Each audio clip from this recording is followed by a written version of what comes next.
우리가 3개월에 한 번씩 성찬을 시행할 때마다 반복해서 우리가 고백하는 것이 있습니다. 그것은 예수 그리스도께서 하늘 보좌 우편에 앉아 계시기 때문에 우리의 눈을 들어 어디를 바라보라?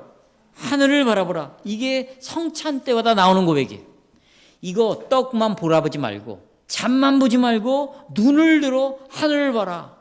그 이유가 뭡니까? 19주일에 오늘 나와 있는데 그 이유는 예수 그리스도께서 높아지셨다.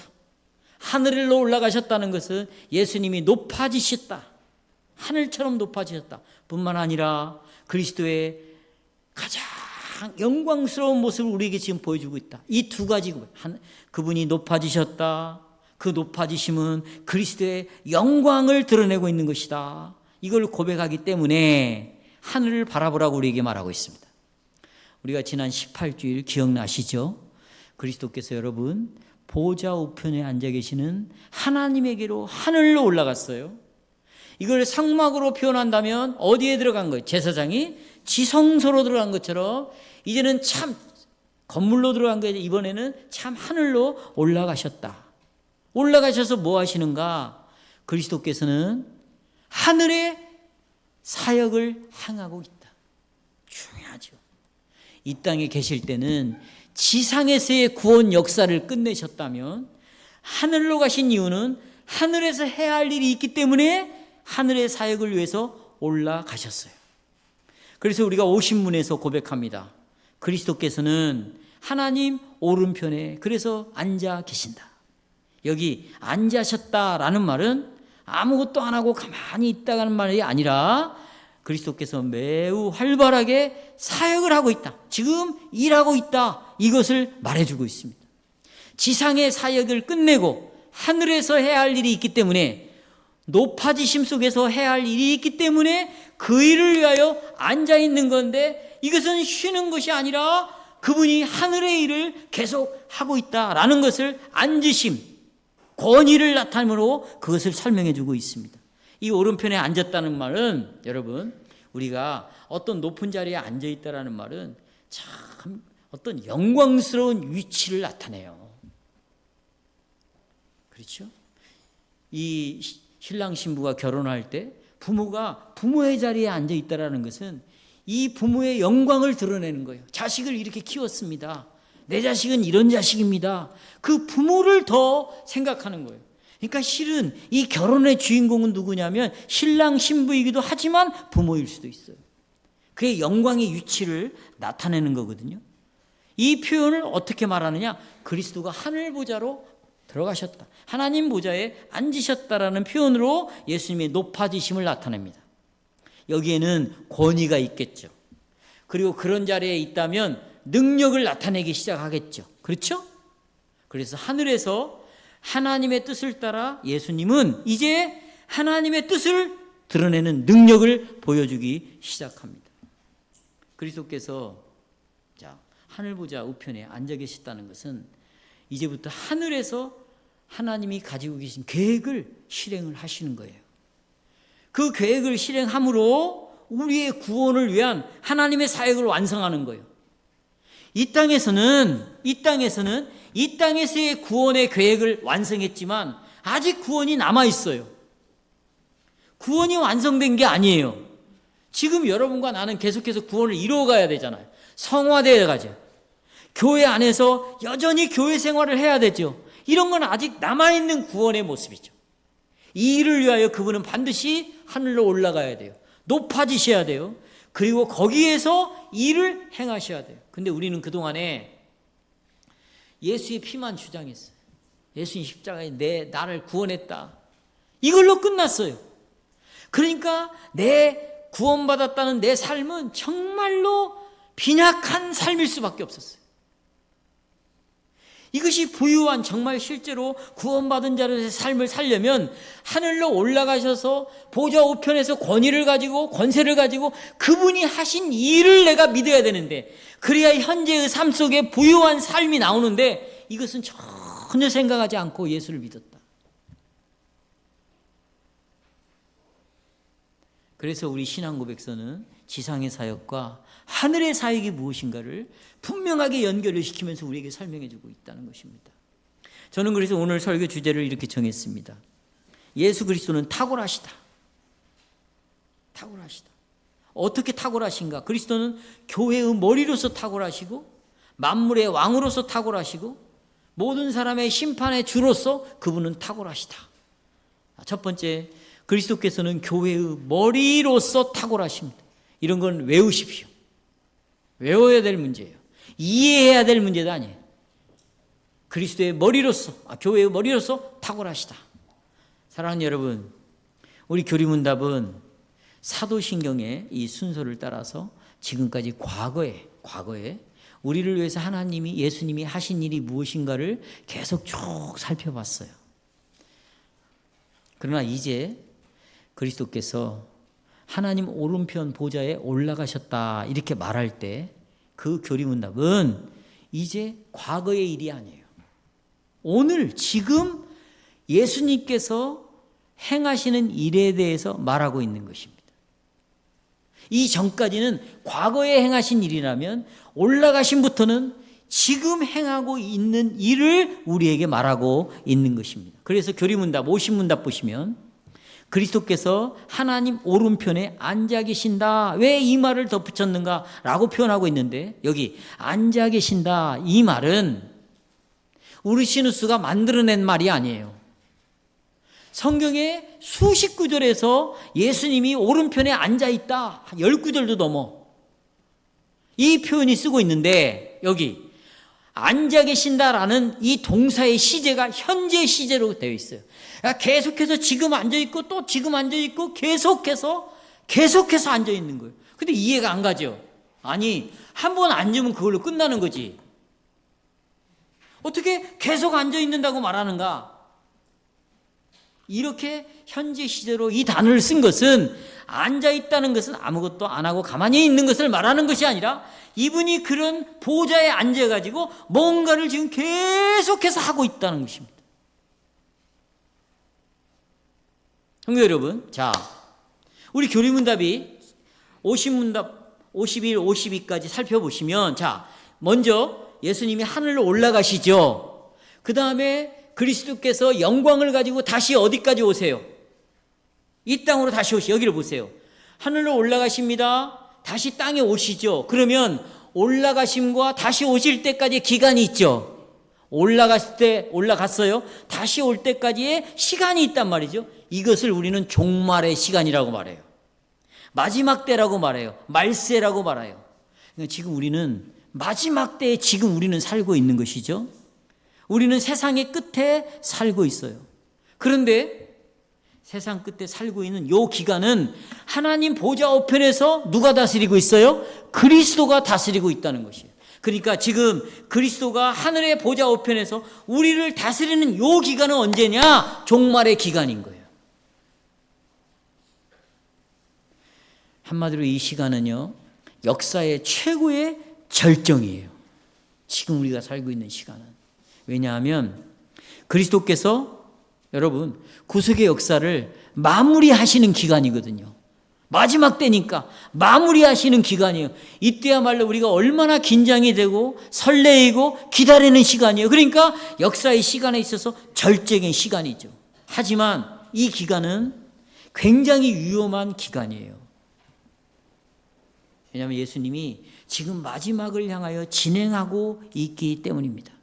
근데 마지막 요 시기에 요한계시록에 보면 그리스도께서 무적행, 감옥에 갇혀있는 이 마귀와 귀신들을 잠깐 풀어놓으셨어요. 그래서 이들이 이 무적행이 하늘에서 온 짐승과 땅에서 올라온 짐승, 다시 말하면 이 하나님을 배교한 언약 백성인 이스라엘 백성들이 기독교를 핍박을 했어요. 어마어마하게 핍박했죠. 이 유대인들이 어마어마하게 죽였어요. 뿐만 아니라 이들과 같은 편이 되어갖고 로마의 황제를 등에 업고 로마 사람들이 기독교를 핍박. 이게 하늘로부터 내려온 짐승이고 땅에서 올라온 짐승인들이에요. 이들이 이 무정행에서 풀려난 이 귀신들과 함께 이 적 들과 함께 교회를 핍박하는 이런 시간 속에 우리가 놓여 있기 때문에 우리는 굉장히 긴장하지 않으면 안 됩니다. 하지만 성도 여러분, 바로 이런 굉장히 긴장된 시간, 마지막을 향하여 달려가고 있는 시간, 마지막 역사에 심판이 내려질 날이 얼마 남지 않은 이 기간 동안에 예수님은 하늘로 올라가셔서 우리를 다스리고 있다. 이것을 다른 말로 예수 그리스도의 탁월하심이라고 말하고 있는 거예요. 따라서 탁월하다. 여러분, 이 탁월이라는 단어는요, 이게 성경에 나오는 단어인데 보세요. 으뜸이다, 제일이다, 가장 중요하다, 이런 말이에요. 그러니까 제일이다, 으뜸이다, 가장 중요하다, 이 말은 이분 이외에는 으뜸이 없어요. 여러 으뜸, 제일 가는 사람들이 많은데 그 중에 하나가 예수님이다, 이런 말이 아니에요. 절대적인 탁월, 절대적인 으뜸, 절대적인 제일을 가리키는 것이죠. 따라서 탁월함을 가진 사람은 이 종말의 때 마지막 심판을 앞두고 있는 이 시간에 보세요. 이분은 최고의 위치에 지금 서 있는 거예요. 이걸 우리가 믿어야 돼요. 어떤 위치? 최고의 자리에 있어요. 최고의. 그것을 하나님 우편에 앉아 계신다라는 말로 표현하는 거예요. 이건 최고의 자리에 계신다는 걸 표현하는 것이죠. 자, 성도 여러분, 우리가 살고 있는 이 마지막 시기에 그리스도께서는 첫 번째 위치에 계시고 최고의 위치에 계시고 초월적인 능력을 가지고 계셔요. 그래서 이분이 우리에게 위로가 되는 거예요. 위로가 되는 거예요. 이렇게 힘들고 이렇게 어려운 시대, 더 악한 시대, 더 먹고 살기가 힘든 시대, 더 예수 믿기가 어려운 이 시대에 이분은 최고의 자리에서 최고의 권위를 가지고 우리를 지금 다스리고 있다. 이것이 우리에게 힘이 되는 거예요. 이 예수를 바라보지 못하고 믿지 않으면 보이는 것은 온통 이 세상의 것들밖에 없어요. 사랑하는 여러분, 그렇습니다. 그리스도께서는 모든 것 중에 가장 탁월하신 분이십니다. 골로새 1장 18절에서 이것을 말하고 있습니다. 보십시오. 그는 몸인 교회의 머리시라. 교회의 머리, 으뜸이라는 말이죠. 그가 근본이시오 죽은 자들 가운데서 먼저 난 신이시니, 여기 나옵니다. 이는 친히 만물의 으뜸이 되려 함이라. 여기 만물의 으뜸이라는 말은 탁월하다라는 말과 같은, 으뜸이라는 말을 여러분 어려워 제가 탁월이라는 말로 바꿨습니다. 똑같은 단어입니다. 여기서 으뜸이 된다는 말은 중심 위치에 있다, 핵심 자리에 앉아 있다, 이런 말이죠. 그분이 중심, 핵심으로서 뭘 가지고 있어요? 영광의 권세를 갖고 있고, 그리고 모든 것들을 위에 그분은 딱 발등상, 아까 나오죠? 우리 찬송, 발판으로 삼고 예수님이 거기에 지금 영광의 권세로 우뚝 그걸 짓밟고 서 있는 것이에요. 그래서 모든 만물은 그리스도께 복종해야 되죠. 으뜸이니까, 탁월하시니까, 최고니까, 모든 만물 위에 서 계시니까 모든 만물은 그리스도께 다 복종해야 돼요. 또 모든 인간들은 오직 그리스도만을 뭐 해야 돼요? 경배해야 되는 것입니다. 그러니까 성도 여러분, 우리는 이 세상을 먼저 생각하면 안 되고 여러분이 지금 속해 있는 교회를 먼저 생각하셔야 돼요. 이게 중요합니다. 이 세상을 바라보지 말고 교회를 먼저 생각해야 된다. 왜냐하면 우리의 교리문답은 이 으뜸되심, 최고의 위치, 탁월하심이 먼저 교회 안에서 드러난다는 거예요. 어디에서 드러난다? 교회 안에서 먼저 으뜸이 드러난다. 그러니까 우리가 교회 안에서 먼저 예수 그리스도의 머리 되심, 으뜸 되심을 경험해야 되고, 교회 안에서 고백해야 되고, 교회 안에서 예수님이 우리의 머리구나, 이것이 먼저 뼛속 깊이까지 인식이 돼야 되는 거예요. 그래서 우리 오신문답에 보시면 이렇게 표현하고 있어요. 이게 골로새서 아까 우리가 읽었던 1장 18절의 말씀을 그대로 옮겨놨어요. 자, 뭐라고 되어 있어요? 오신문답에 그리스도는 자신을 먼저 어디로 표현해요? 교회의 머리로 드러내기 위해서 올라가신 거예요. 올라가지 않으면 교회의 머리가 될 수가 없는 거예요. 올라가셨어요. 하나님이 그를 교회의 머리로 세우셨어요. 그 다음에 성부께서 곧바로 머리 되신 그리스도를 통하여 만물을 뭐해? 다스리는 것이에요. 그러니까 그리스도께서 하늘에서 당신 자신을 나타내는 첫 번째는 뭐냐? 교회의 탁월하심이에요. 교회의 머리 되심. 이것을 제일 먼저 드러냈어요. 그래서 골로새 1장 18절에 사도 바울은 그는 몸인 교회의 머리시다. 여러분 보시죠. 저를 보세요. 머리는요, 몸을 대표하고 있는 것입니다. 그래서 머리는 몸을 대표해요. 그래서 그리스도 외에, 하늘에서 그리스도 외에 우리를 위하여 대변하시는 분은 아무도 없어요. 왜냐하면 이 교회의 몸인 여러분과 저의 머리는 오직 예수 그리스도밖에 없어요. 그러니까 예수 그리스도 외에 하나님께 우리에 대하여 말하는 분은 아무도 없어요.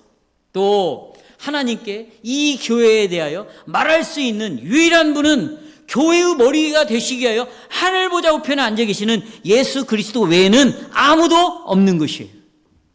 아멘이세요? 예. 동시에 이 머리는, 여러분 보세요. 이 머리는 몸을 책임지는 거예요. 여러분 가만히 생각해 보세요. 몸이 문제가 있잖아요. 그러면 제일 먼저 움직이는 게 머리입니다. 움직이면서 머리는 우리의 신체를 책임지기 시작하고요. 이 몸을 균형 있게 움직이고 다스리게 하는 것도 오직 머리밖에 없어요. 머리. 아니, 제 아내의 머리가 저를 다스릴 수는 없는 거예요. 그렇죠? 제 머리가 저를 다스려요. 마찬가지입니다. 교회의 유일한 머리는 그리스도밖에 없습니다. 그렇다면 이 그리스도는 자기의 몸인 이 교회를 다스릴 권리, 유일한 권리를 갖고 있는 것이에요. 그래서 성경은 그리스도를 교회의 머리라고 말하고 신앙 고백은 그걸 그대로 가져다가 인용하면서 교회는, 예수 그리스도는 교회 안에서 가장 먼저 으뜸으로 드러나야 할 뿐이다. 여기서 확인해야 된다. 머리 되심을 직장에서, 학교에서, 공부하면서 확인할 길이 없어요. 여러분 교회 오늘 예배를 드려보십시오. 처음에 화평의 인사부터 마지막 축복의 선언까지 교회의 머리는 예수 그리스도를 계속해서 선포하고 있는 거예요. 그래서 이 배강교회의 유일한 결정자는 한 목자가 있어요. 한 장로밖에 없어요. 한 집사밖에 없어요. 한 목자, 한 장로, 한 집사, 그분은 곧 예수 그리스도인 거예요.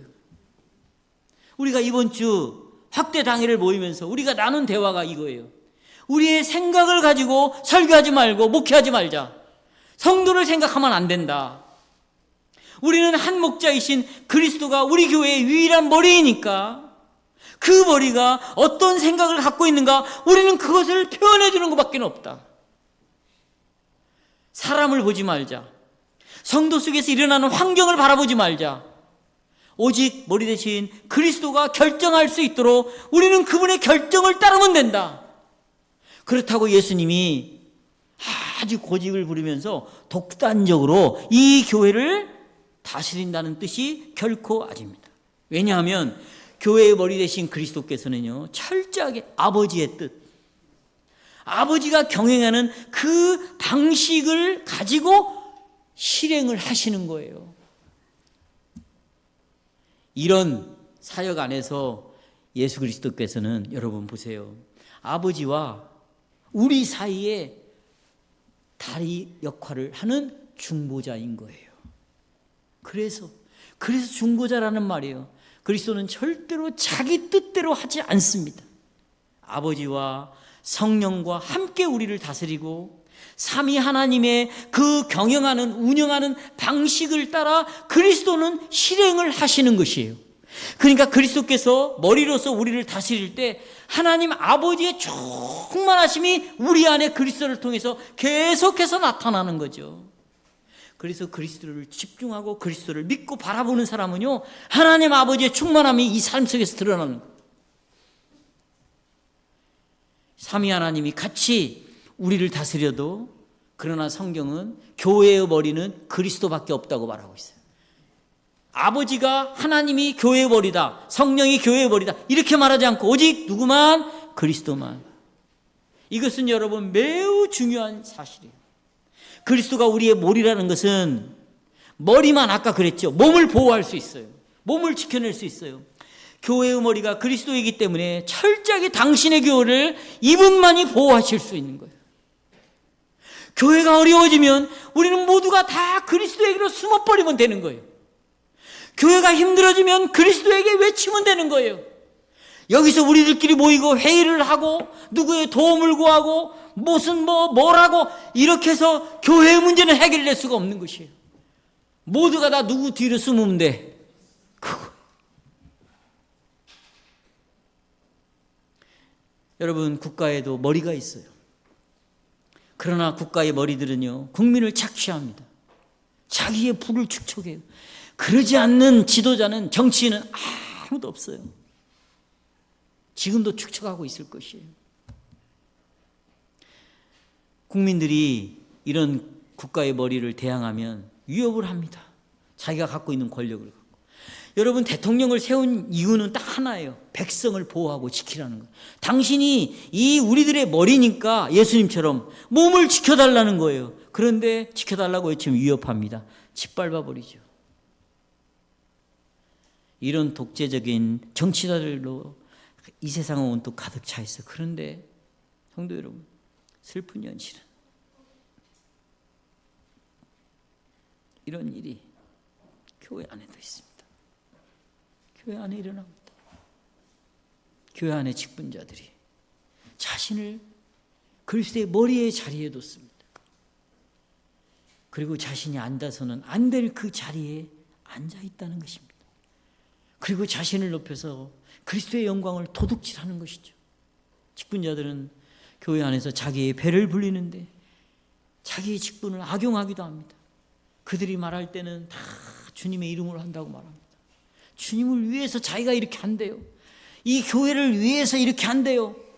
그러나 교회를 위한다는 그의 말과 행동 안에 보면 맹수의 발톱이 딱 숨겨져 있어요.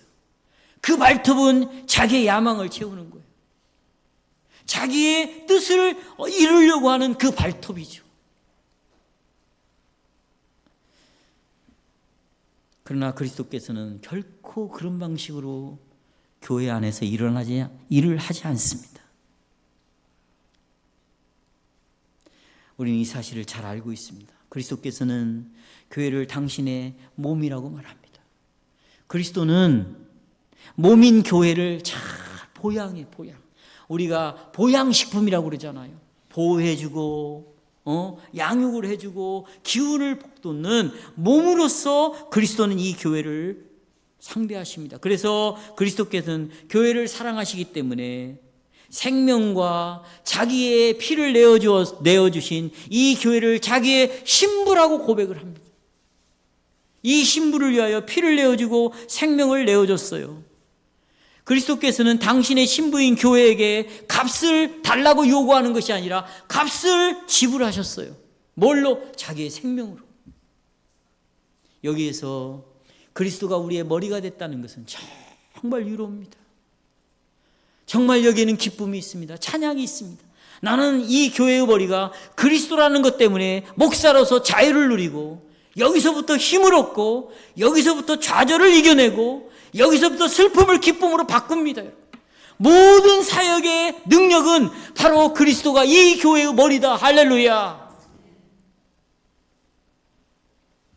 주님은, 그리스도는 우리를 어떻게 사랑하십니까? 우리를 보호하는 방식이 무엇입니까? 머리 대신 그리스도는 이 몸에게 절대로 불가능한 것을 요구하지 않아요. 할 수 없는 것을 우리에게 요구하지 않습니다. 자, 51문에서 보십시오. 51문에 우리의 머리 대신 그리스도의 이 영광은 어떻게 우리에게 유익합니까? 어떻게 우리를 돌봅니까? 그런 말이에요. 자, 답. 첫째, 그리스도는 성령이 나옵니다. 놀라운 말이죠. 그리스도는 성령과 연결을 시키죠. 성령으로 그의 지체인 몸인 우리에게 하늘의 은사를 첫째 부어주셨다. 여기 하늘의 은사 옆에 보면 숫자가 붙어있죠? 붙어있죠? 밑으로 내려와 보세요. 거기 보면 사도행전 2장 33절, 에베소서 4장 8절부터 12절. 그렇죠? 시편 68편, 18편 이런 것들이 쭉 기록이 되어 있어요. 여기 이걸 설명해 드리겠습니다. 그 다음에 자, 여기 보시면 우리를 어떻게 보호하시는가? 그리스도께서는 하늘에서 선물을 부어주셔. 그러면 하늘의 은사는 뭘까요? 성경이 말하고 있어요. 그것은 성령을 보내신 사건이 하늘의 은사라고 성경이 말하고 있어요. 자, 사도행전 2장 33절. 거기 보시면 위대한 하늘의 은사는 뭘 부어주심? 성령을 부어주신 것이다. 그러니까 예수님이 승천하시면서 우리에게 첫 번째로 준 선물, 첫 번째로 준 선물이 뭐냐? 성령을 부어주신 거예요. 자, 저를 보십시오. 자, 성령을 선물로 줬어. 그럼 성령이 이 땅에 오셔서 하는 일이 뭔가? 가장 중요해요. 우리가 잘 아는 거죠. 성령은 말씀 없이는 절대로 일을 안 해요. 말씀을 통해서만 성령은 일하시는 거예요. 그래서 성령이 하시는 첫 번째 일은 이 말씀을 가지고 믿음을 일으키는 거예요. 여러분에게 뭘 일으켜요? 그리스도를 믿게 하는 거예요. 성령은요, 자기를 믿게 하지 않아요. 자기를 보낸 누구? 하나님의 아들 예수 그리스도를 계속 성령은 바라보는. 그러니까 성령 충만한 사람은요, 따따따 하는 사람이 아니에요. 예언하는 사람이 아니야. 성령 충만한 사람은 성령께서 계속 그리스도를 바라보게 하니까 이 사람은 계속 어떤 상황이든 그리스도를 바라보는 것이지. 그렇죠? 자, 그러면 여러분, 그리스도를 바라보게 하는데 뭘로 하느냐? 말씀을 갖고 하는 거예요. 그래서 성령은 여러분 속에서 역사할 때 말씀이 선포되는 곳에 여러분을 반드시 오게 하는 거예요. 뭘 갖고 역사하니까? 그렇죠. 오늘 이 자리에 여러분이 온 것은 성령의 역사에 이런 것을 그 시간에, 그 공간에, 그 말씀으로 여러분에게 믿음을 일으키는 것이죠. 근데 이게 한 번만 있는 게 아니에요. 매주마다 52주, 수요일, 주중에도 여러분 다 어떤 정당이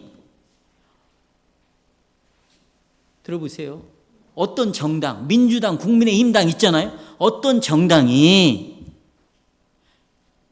매주 일주일 내내 그 주일을 온전히 돈도 내. 돈, 연보. 돈도 내고 그 다음에 오전에, 오후에 그리고 식사를 하면서 교제하면서 이들이 어떻게 그리스도를 바라보는가? 이런 정당은 전 세계에 없어요. 그런데 우리가 정당이기 때문에 이렇게 모이는 게 아니에요. 성령의 능력으로 매주일마다 정한 시간에 오셔가지고 그러면 이 말씀을 통해서 믿음을 일으키는데 어떤 믿음을 일으키느냐? 하나님의 말씀이 깨달아져서 믿음이 생기고 구원에 대한 확신을 갖고 영생에 대한 소망을 갖고 뿐만 아닙니다. 많은 열매들을 우리 안에 성령을 통해서 부어주십니다. 첫째 선물은 성령이에요. 또 하나의 선물이 있습니다. 이건 참 놀라운 선물인데요. 이것은 직분자를 선물로 주셨어요. 올라가시면 성령을, 그 다음에는 뭐를요? 직분자를 우리에게 주셨습니다. 자, 정계님 보여주세요. 에베소 4장 8절. 실은 7절부터 봐야 되는데, 자, 8절 보겠습니다. 여기 보세요. 지금부터는 정신을 바짝 차리셔야 돼요. 에베소 4장 8절에 보면 그러므로 이르기를 그가 위로 올라가실 때, 승천하실 때 예수님이 사로잡혔던 자들을, 그러니까 예수님이 올라가실 때 전리품이 있었어요. 여러분, 전쟁에서 이기면 패배한 나라의 사람들은 이긴 나라의 전리품이 되는 거죠. 그렇죠? 근데 예수님이 이 땅에서 십자가에서 승리를 거둬버렸어요. 부활을 통해서. 뭐에 대한, 누구에 대한 승리? 마귀와 죄에 대한 승리 뿐만 아니라 마귀와 죄의 모든 인간이 사로잡혀 있었는데 여기를 이김으로 마귀와 죄에 사로잡힌 그 인간들을 보세요. 그 중에 택한 백성들을 예수님이 승리했기 때문에 전리품이 된 거예요. 누구의 전리품? 여러분과 저는 예수님의 십자가를 통하여 예수님의 전리품들이에요. 누가 승리했으니까? 예수님이 승리했으니까. 마귀에 소속되어 있는 여러분들을 예수 것으로 뺏어왔으니까 예수의 전리품이 되었어요. 그 전리품들을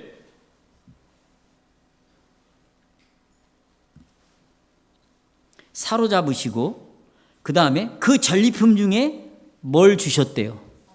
선물을 주셨대요. 그러면서 핸드아웃 보세요. 이제 10절. 내리셨던 그가 곧 모든 하늘 위에 오르시니 올라가시면서 이는 만물을 충만케 하름이라. 그러면서 준 선물이 뭐냐면 전리품 중에 사도로 세웠어. 어떤 사람들을. 이해하시겠어요? 선지자로 세웠어요. 어떤 사람은 복음 전하는 자, 어떤 사람은 목사, 이건 목사는 장로와 같은 말이에요. 교사로 삼으셨으니 이는 성도를 온전케 하여 봉사일을 하게 하며 그리스도의 몸을 세우려 하심이라 그랬어요. 그런데 지금 에베소서의 이 4장 8절부터 12절까지의 내용은 시편 68편 18절의 내용이에요. 자, 요한 형제님, 에베소 4장 8절을 계속 띄워주셔야 돼. 18절 보세요. 시편 68편 18절. 주님께서 높은 곳으로 오르시며 올라갔어요. 그 다음에 사로잡은 자를 취하셔가지고 선물들을 사람들에게 나눠줬어요. 반역자들로부터도 받으시니 여호와 하나님이 그들과 함께 계시기 때문이다. 자, 저를 보세요. 여러분, 낮은 곳에서 높은 곳으로 다윗이 올라갔대요. 이게 지금 무슨 얘기냐면 이스라엘 백성들이 언약궤를 블레셋 사람들한테 이 언약궤를 뺏겼어요. 근데 왜 뺏겼어요? 그러니까 성전은 있는데 이 지성소에 언약궤가 없으니 이게 얼마나 심각한 문제입니까? 그래서 어느 날 다윗이 블레셋과 전쟁을 치릅니다. 근데 이 블레셋이라는 이 땅은요, 저지대의 땅이에요. 일반 육지보다 낮아. 바다처럼 낮아. 이런 지역이 네덜란드라는 지역이에요. 저지대죠. 그래서 이들은 바다를 메꿔갖고 육지를 만들었어요. 그 정도로 낮은 곳이에요. 그런데 전쟁을 낮은 곳에 내려갖고 전쟁을 치러서 승리를 해버렸네요. 그리고 이들의 모든 사람들을 전리품으로 가지고 오는 거야 지금. 그리고 어디로 가느냐? 높은 곳으로 가는 거예요. 높은 곳에 어디가 있냐? 시온, 예루살렘 성전은 높은 위치에 있어요. 문자적으로 그런 거죠.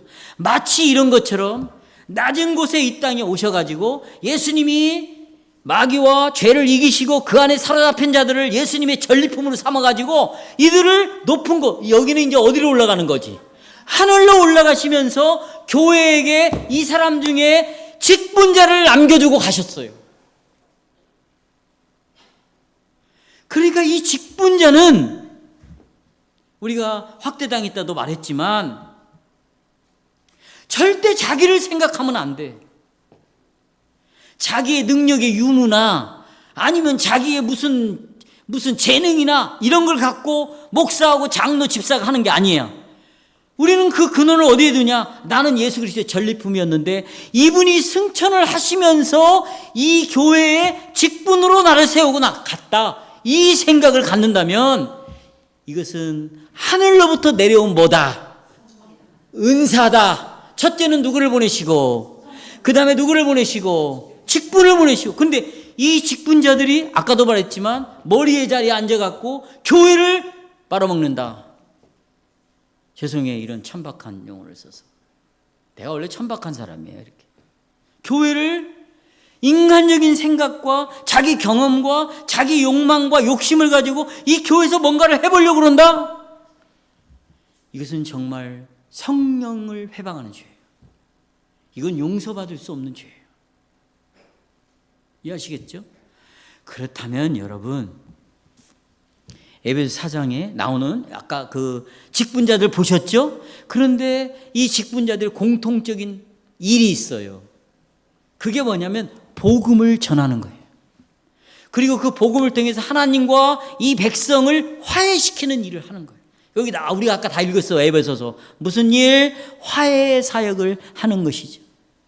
그러니까 이 하늘의 은사들은 일단 성령인데, 성령은 목사를 세워서 복음을 전파함으로, 오늘도 여러분 언약의 하나님을 전함으로 다시 여러분 언약을 갱신시켰어요. 그동안에 나와 내 자식들이 언약을 깨뜨렸어요. 언약 앞에 믿음으로 순종을 하지 않았어요. 오늘 설교를 통해서 다시 회개하고 언약을 다시 회복시켰어요. 야, 이제 우리가 다시 하나님의 소유가 되었고 거룩한 백성이 되었고 구별된 백성이 되었으니 이 할례받지 못한 이 영원히 저주받을 이 세상의 사람들처럼 우리가 살면 안 되겠다. 다시 여호와로 돌아가자. 여호와의 산에 올라가자. 다시 하나님 보자. 우편을 바라보자. 그리스도가 우리에게 주신 이 은혜를 다시 바라보자. 그리고 언약을 다시 회복하고 다시 나가는 거예요. 할렐루야. 이것이 매주마다 일어나는 일이 아니겠어요. 이런 이 성령과 이런 직분자들은 우리 안에 이런 마치 단비를 내려갖고 잎사귀가 나오고 꽃이 피고 열매가 맺는 것처럼 내 심령 속에서 새로운 부활의 생명이, 새로 살아난 옛 생명이 아니라 새로운 생명, 하나님을 향하여 움직이는 이런 생명들이 내 안에서 사랑으로 나타나, 인내로 나타나, 온유로 나타나, 절제로 나타나, 양선으로 나타나, 충성으로 나타나, 이런 열매들이 나타나는 거예요. 이 사람을 보면 하나님의 충만함이 보이는 거죠. 오늘 광호 형제가 말했어요. 자기가 그렇게 살려고 애쓰고 막 그런 게 아니었다. 말씀을 들어보고 성령이 그 안에서 이 사람을 근본의 마음에 믿음을 일으키는 것이 바로 그런 내용이라. 이 그리스도께서는 다시 교회의 머리이십니다. 그래서 여러분, 이 교회에 물질을 채워주시는 거예요. 뭘 채워주셔요? 그리스도께서는 교회에 돌을 주는 게 아니라 떡을 주십니다. 뱀을 주는 것이 아니라 뭘 줘요? 생선을 주시는 거예요. 그래서 교회에 물질의 복을 주시는 거예요. 그래서 물질을 주셔서 보세요. 이 예배당을 하나님이 우리에게 주신 거예요. 예배당을, 건물을 우리에게 공간을 주셨습니다. 또 교회의 재정을 공급해 주셔요. 누구를 통해서? 정말 이런 교회를 사랑하고 이 교회를 끝까지 지키고 싶어하는, 제일 먼저 이 교회를 볼 때마다 하나님의 영광을 생각하는 사람들이 바로 내는 연보를 통해서 이 건물이 유지가 되고 이 교회의 말씀이 보존이 되므로 목사가 설교를 할 수 있게 되는 것이에요. 교회의 머리는, 그리스도는 또 교회의 머리이십니다. 따라서 성도 여러분, 교회 회원인 여러분과 저는 철저하게 누구에게 복종? 그렇죠. 그리스도에게 복종해야 돼요. 그러니까 교회의 직분자들은 오직 그리스도의 말씀으로 교회를 다스려야 돼요. 이거 외에는 없습니다. 여러분, 우리는 모두 개인이나 전체 교회나 모두가 다 말씀에 매여 있어야 돼요. 오늘 오전에 들은 말씀에 매여 있어야 돼요. 이 말씀을 다시 회상해야 돼요. 또 생각해야 돼요. 그 말씀을 또 씹어 먹어야 돼요. 여호와의 말벌 주야로 묵상한다라는 말은 계속 씹어 먹는다는 거예요. 읍절해야 돼요. 고백해야 돼. 입을 열어서 자기 자녀들에게, 자기 자신에게, 자기 아내에게 계속해서. 이런 모든 역사의 결과는 누가 자라게 하시는 거예요? 하나님이. 바울은 심었고 아볼로는 물을 주었으나 자라게 하시는 분은 누구? 하나님이시. 여러분이 결과까지 책임질 필요가 없어요. 오직 이 말씀 안에서만 교회의 머리께서 우리에게 말씀하시고 여기 교회 안에서만 예수의 탁월하심이 먼저 드러나야 돼요. 그러니까 우리 모두가 이 말씀을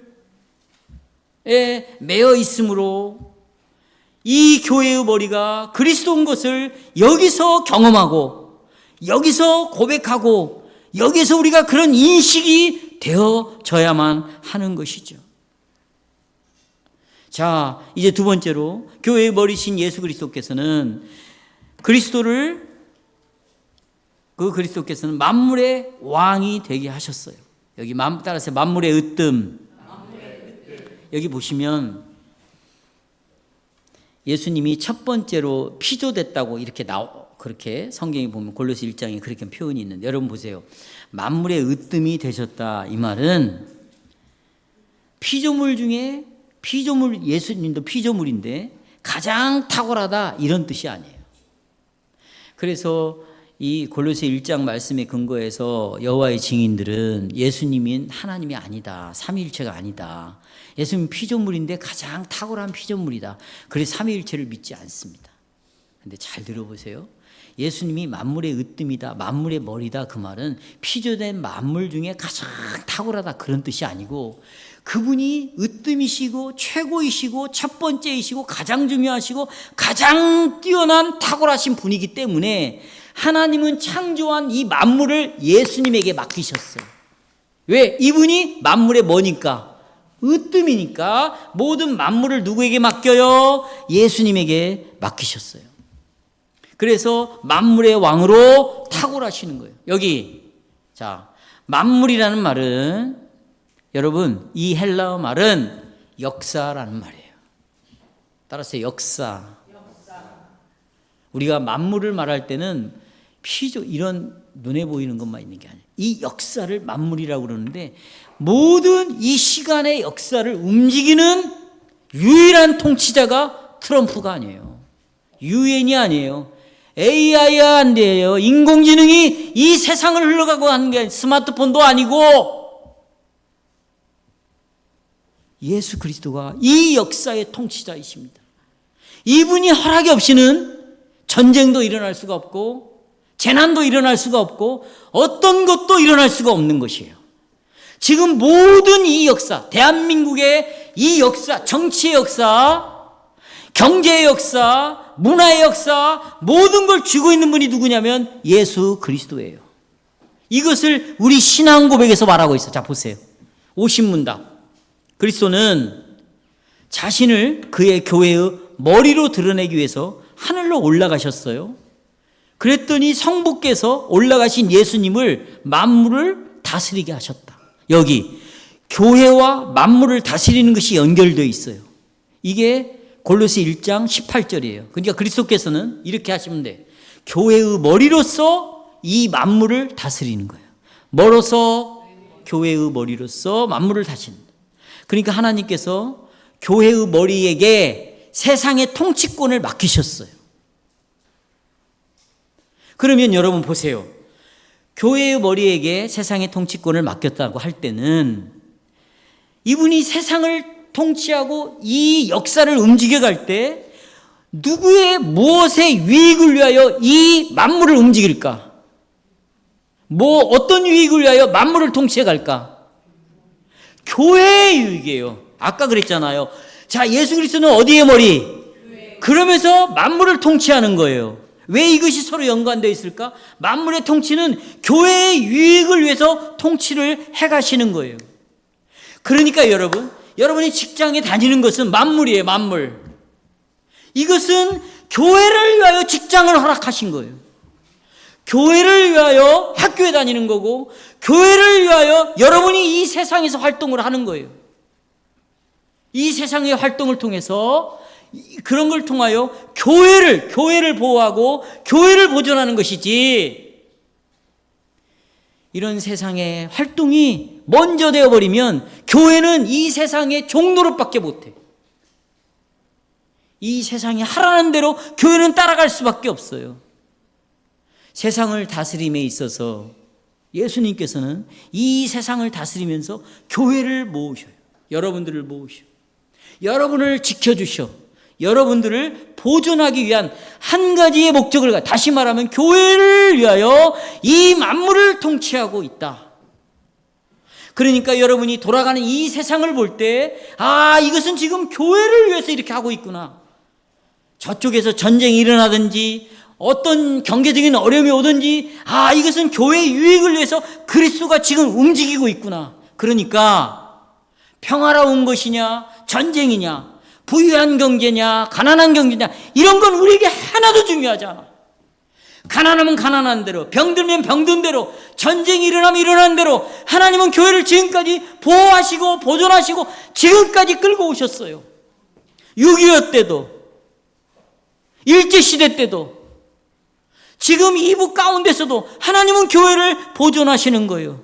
그러니까 마지막 때에 하나님께서 교회의 머리로서 세상을 다스린다는 것은 52문단에 나왔지만 어떤 핍박이 오고 어떤 어려움이 오고 어떤 고통스러운 일이 와도 닥쳐와도 우리가 깨닫는 것은 교회의 머리이신 이분이 이 모든 것을 주관해 가신다. 죽을 것처럼 힘들고 죽을 것처럼 내 마음에 고통이 찾아오고 근심이 찾아와도 내가 교회의 한 지체로 있는 한, 이 머리 대신 그리스도 안으로 숨어버리는 한, 이 모든 것들을 가지고 반드시 나를 지켜가신다. 이것이 우리가 갖는 역사관이에요. 기독교 역사관이에요. E.H. 카라는 사람, 수많은 기독교의 세계적인 아버지 같은 사람들이 공통적으로 말하는 것이 역사란 무엇인가? 그것은 역사는 해석이다. 아니, 어떻게 해석할 것이에요? 통치자가 예수 그리스도라면 예수 그리스도를 믿고 그리스도를 아는 자가 역사를 제대로 볼 수 있는 거예요.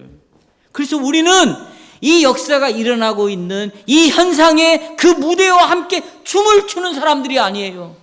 주식처럼 올라가면 나도 기뻐하고 주식이 내려가면 나도 죽는 것처럼 생각하는 자들이 아니라, 상황이 어떤지 나는 역사와 함께 이 무대에서 춤을 추는 자가 아니라 그리스도를 바라보고 머리 대신 그리스도께서 나를 위하여 교회를 위하여 역사를 주관하고 있다. 이걸 여러분들이 깨달아야 돼요. 그런데 지금이 마지막 때라고 말했잖아요. 마지막 때. 이 역사는 이 마지막 때 그리스도의 손 안에 있어요. 그리스도에서 이걸 깨달으셔야 돼요. 여러분, 이 교회 때문에 역사는 아직 종말이 더러우고 있는 거예요.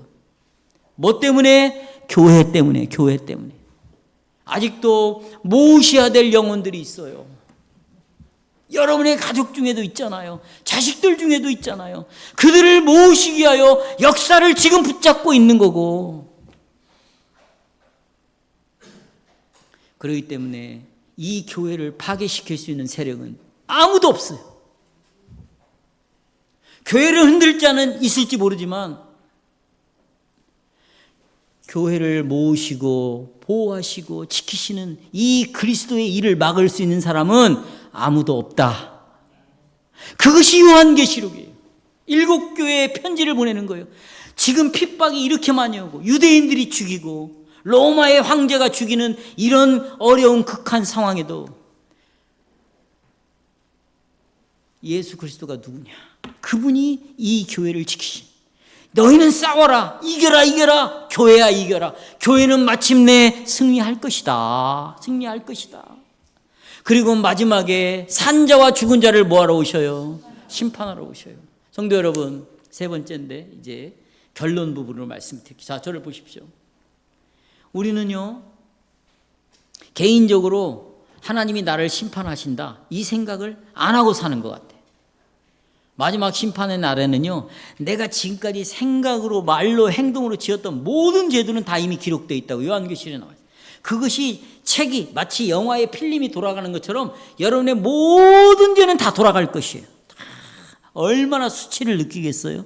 그런데 보세요. 그러나 그리스도께서 심판의 주라는 사실, 52분 답에 그리스도는 무슨 주? 주라는 것 때문에 우리는 다르게 살아가는 거예요. 왜? 심판의 날이 더 이상 두려운 날이 아니에요. 기다리는 날이야. 심판의 날이 기다리는 날. 예. 기다리는 날. 왜 52문답 보시게? 왜 기다리는 날인가? 52문답. 우리 분명히 그리스도께서 심판주라고 말하죠? 자, 거기 답 보시면 그리스도께서는 나의 유익을 위하여 하나님의 심판에 자신을 내어 찾았어요? 중간에 나오죠? 하나님의 심판에 예수님 자신을 내어줬어요. 그래가지고 나에게 모든 저주를 제거해버렸어. 저주를 제거했다. 예. 예수님은 심판의 주예요. 그런데 나의 저주를 제거한 구원의 주야. 구원의 주. 여러분, 그리스도께서 마지막 날에도 여전히 십자가에 죽으신 분으로 드러날 거예요. 그 십자가에서 예수님이 심판을 받음으로 누구도 심판을 받았어요? 나도 심판을 받았어요. 그래서 예수 그리스도를 믿는 자들에게 저주가 제거되었어요. 그렇죠? 저주가. 그래서 52문답 보십시오. 두 번째 단락. 거기 나와 그의 모든 원수들을 영원한 형벌에 처벌하시지만 여기 보세요. 나와 그의 모든, 나의 원수, 예수님의 원수는 같은 원수야. 왜냐하면 예수님과 나는 한 몸이니까 내 원수는 예수님의 원수, 예수님의 원수는 누구의 원수? 나의 원수가 되는 것이죠. 그런데 거기 두 번째 단락 보시면 그럼에도 불구하고 나와 그의 모든 택자들을 하늘의 기쁨과 영광 안으로 뭐 하신다? 이끄신다. 여기에 우리의 세 번째 단락, 모든 사람을 다스리는 심판주로서 그리스도는 탁월하시다. 심판주로서 으뜸이야. 어떻게? 나를 무죄방면, 근심할 필요가 없어요. 예수님을, 하나님을 두려워하는 사람은, 예수 그리스도를 믿음으로 받지 않는 자들은 무서워하고 두려워할 것이에요. 지금도 잊어버리지 않아요. 광주 사람이에요. 내가 전에 있었던 교회 사람인데. 가장 젊은 나이에 정말 그 유한 킴벌리, 유한 양행, 그건 보통 회사가 아니죠. 젊은 나이에 부장을 달았어요. 근데 이 사람이 갑자기 암이 왔어요. 급격하게 말라가기 시작하고 새까맣게 타들어가는데, 이 사람은 세례를 받지 않은 사람. 그래서 계속 복음을 전했어요. 예수님을 받아들였어요. 제가 이렇게 물었어요. 마지막 죽기 직전에 두려우십니까? 이렇게 물었어요. 여러분들이 죽음을 우습게 알면 안 된다고 제가 말씀드렸어요. 두려우십니까? 이분이 뭐라고 말하면 말도 못해. 목사님, 전 두렵지 않습니다. 제가 놀랐어요. 어떻게 이런 일이 있지? 무섭다고 말해야 되는데, 나는 실은 무서운데 목사는 두렵지 않다. 그게 뭐냐? 이분은 예수 그리스도, 이분이 나를 구원할 수 있는 유일한 분이라고 그 죽음 앞에서 그분을 붙잡고 있었어요. 이분은, 형들은 저를 보세요. 교회의 머리이세요. 이 머리는 모든 만물과 역사를 다스리는 왕이세요. 그리고 이분은 하늘로 올라가시면서 우리에게 성령이라는 선물을, 은사를 주셨고, 이 교회를 세우시면서 보호하고 지키기 위하여 직분자를 세우심으로 말미암아 끝까지 이 교회에서 복음이 선포되게 하고, 이 선포된 복음을 통하여 장로들이 영혼들을 살피고 집사들이 협력해서 여러분을 지켜나갈 것이에요. 우리의 그 능력은 우리에게서 나오는 것이 아니라 예수님이 올라가시면서 하늘과 땅의 모든 권세를 내가 가졌다. 그러니 너희는 가라. 그리고 복음을 전하라. 그리고 아버지와 아들과 성령의 이름으로 뭘 줘라? 세를 줘라. 우리는 그거의 명령에 순종하는 것뿐이에요. 성도 여러분, 그리스도는 탁월하십니다. 그분에게만 영광을 돌립시다.